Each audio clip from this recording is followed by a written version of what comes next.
Maswerteng umaga po mga ka-STL. Narito na po ang resulta ng STL Bulacan para sa araw na to, 1st of February 9, 2026, araw ng Lunes. Naway ang mga natayaan nyo pong mga numero kanina ay manalo nawa ngayong umagang ito, 11 AM. Kaya kunin nyo na po ang inyong mga ticket.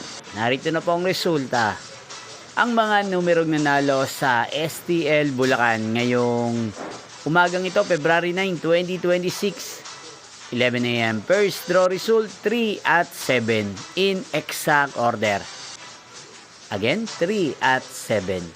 At ngayong umagang ito sa STL Bulacan, natin pong i-shoutout si Ate Vivian ng Bulacan. Shoutout po sa inyo, Ate Vivian. Sana po ay nasa maayos kayong kalagayan. At sa lahat po ng mga taga Bulacan, shoutout po sa inyong lahat.